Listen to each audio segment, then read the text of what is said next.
Kampante ka bang malayo ka sa kakahasan? O nababalot ka ng takot? Sa tingin mo ba protektado ka at ang iyong pamilya sa anumang uri ng kakahasan? Krimen. Patayan. Gera.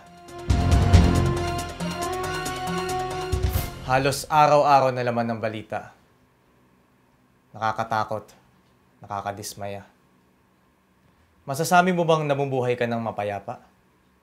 Maaari mo bang ibahagi sa iyong mga kasamahan ang iyong personal na karanasan ukol dito?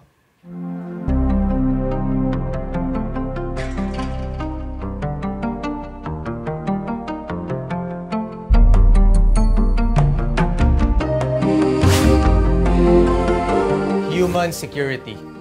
Sa isang banda, ang kalayaan ng isang individual o komunidad mula sa karahasan at maging sa pangamba o takot dito. At sa mas malawak na pagtingin, ang kalayaan mula sa banta ng gutom, sakit, kabuhayan, panginsulto, at iba pang uri ng kapahamakan. Bilang isang individual at miyembro ng komunidad, mahalagang alam natin kung ano-ano mga karapatan natin para magkaroon ng seguridad.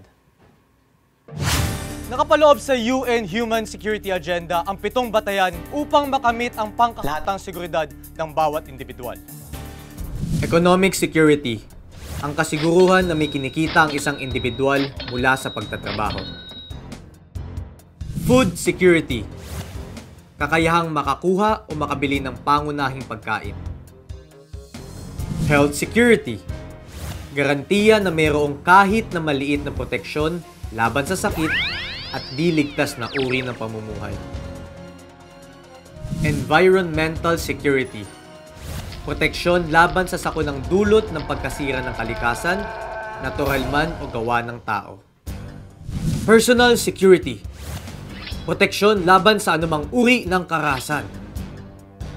Community security, kasiguruhan na napapangalagaan ang tradisyonal na pakikipag-ugnayan ng mga tao sa loob ng isang komunidad, lalo na ang mga relasyon sa mga katutubo.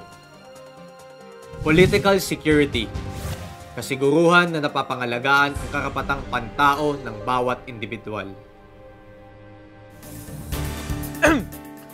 Matatakot ka pa ba kung lahat ng ito ay panigurado na? Sa iyong palagay, alin sa mga ito ang hindi gaanong natutugunan? May alam ka bang solusyon upang matugunan ang mga kakulangang ito?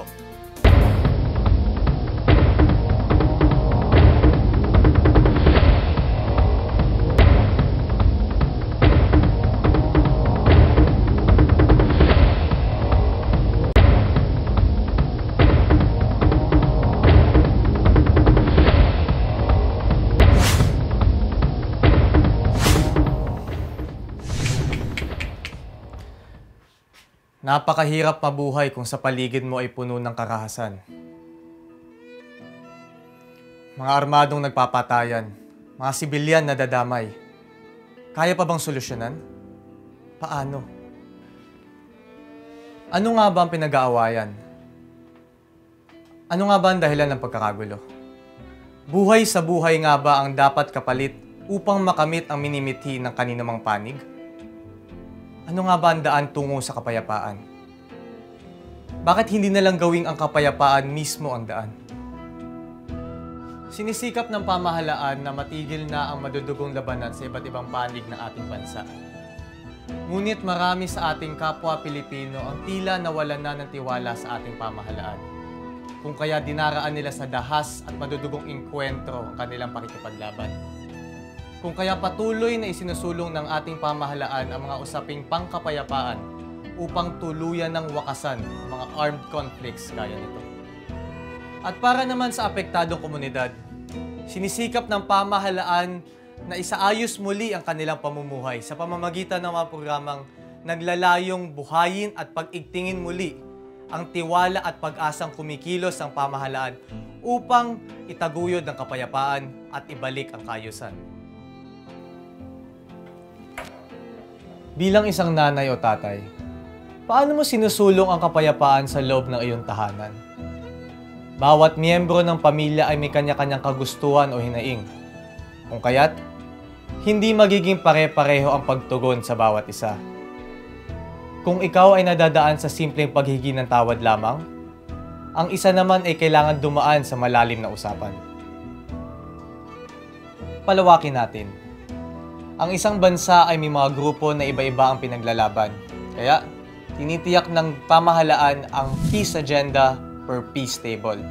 Ang ibig sabihin, ang bawat grupo ay binibigyan ng pagkakataon para maipahayag nila at mapag-usapan kung ano ang kanilang ninanais o ipinaglalaban.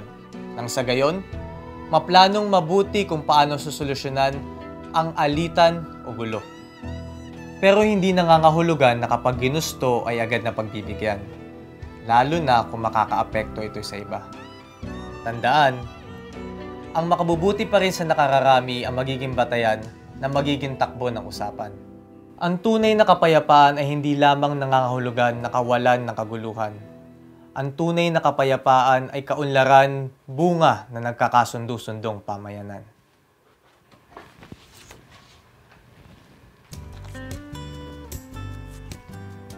Walang gulo kung walang magulo at nanggugulo. Ang armas ay walang buhay.